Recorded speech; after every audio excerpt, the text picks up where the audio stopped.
미국을 비롯한 전 세계에서 빚이 크게 늘어난 것으로 나타났습니다. 국제금융협회의 글로벌 부채 보고서에 따르면 글로벌 부채는 지난 3월 말 기준 사상 최대 규모인 315조 달러인데 전 세계의 국내 총생산, GDP의 333%에 달하는 엄청난 액수입니다. 최근에 빚의 증가세도 지속적으로 이어지고 있는 가운데 올해 1분기에만 부채가 1조 3천억 달러 증가했습니다.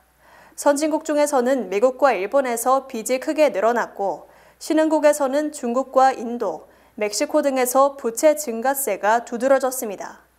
국제금융협회는 세계 각국의 가계, 기업, 정부, 금융기관 등을 대상으로 갖고 있는 부채를 집계하고 분석해서 매 분기마다 발표합니다.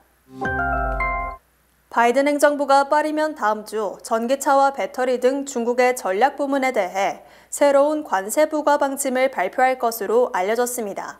블룸버그 통신은 트럼프 전 대통령 시절 단행한 중국 상품에 대한 전반적인 관세 인상이 아닌 전기차와 배터리, 태양광 전지 등 핵심 전략 분야에 대한 새로운 관세를 부과하는 방식이 될 것이라고 전망했습니다.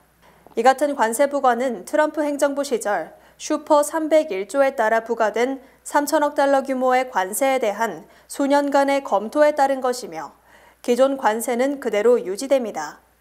블룸버그 통신은 오는 14일 다음 주 화요일에 이 같은 방침이 발표될 것으로 예상되지만 세부적인 내용은 알려지지 않고 있다고 전했습니다. 영국의 글로벌 에너지 기업 BP는 미국 내 테슬라의 충전소인 슈퍼차저 부지 인수에 관심을 보이고 있습니다.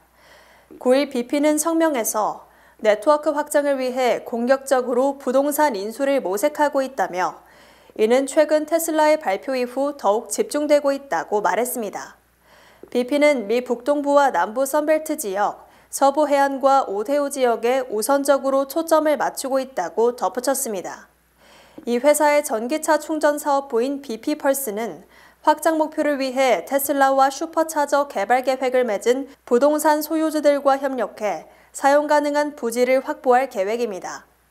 이와 함께 테슬라가 해고한 인력도 흡수할 계획을 가지고 있다고 이 회사는 밝혔습니다. BP는 2030년까지 미국 내 전기차 충전 인프라 구축에 10억 달러를 투자하기로 했으며 그 가운데 5억 달러는 향후 2-3년 내 충전소 3,000곳을 마련하는 데 사용할 예정입니다. 오픈AI가 오는 13일 AI 기반 검색 엔진을 공개합니다. 검색 시장 점유율 90% 이상인 구글과의 경쟁에서 주도권을 뺏어오겠다는 전략입니다. 앞서 블룸버그 통신은 전날 오픈AI가 챗GPT에서 웹 검색 결과를 보여주며 출처를 알려주는 기능을 개발하고 있다고 익명의 소식통을 인용해 보도했습니다. 이 기능은 검색 결과에 이미지도 사용한다고 이 관계자는 전했습니다.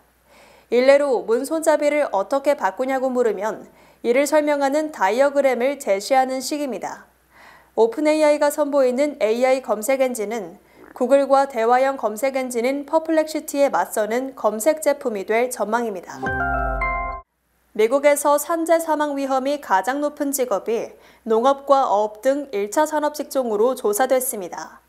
미국 최대 산별노조인 AFL-CIO 조사에 따르면 미국에서 산업재해로 1년에 5,500명이 숨지고 350만 명이 부상을 입고 있으며 가장 일이 힘들고 산재 사망 비율이 높은 직종은 1차 산업으로 확인됐습니다. 농업과 어업, 임업 등의 직종은 연간 10만 명당 18.6명이 산업재해로 사망했으며 석탄과 석유 등을 채굴하는 광업 직종은 10만 명당 16.6명이 숨지는 것으로 집계됐습니다. 또 트러커 등 수송업종 종사자가 10만 명당 14.1명, 건설업은 10만 명당 9.6명에 달했습니다. 지역별로도 1차 산업의 비중이 높은 주가 산재 사망률도 높았습니다. 광업이 많은 와이오밍주는 10만 명당 12.7명으로 50개 주 중 가장 높았으며 노스다코다주는 10만 명당 9.8명이며 미시시피주와 뉴멕시코, 웨스트 버지니아가 뒤를 이었습니다. 또 2022년 산재 사망자는 5,500명으로 2021년 5,190명보다 310명, 5.6% 증가했습니다.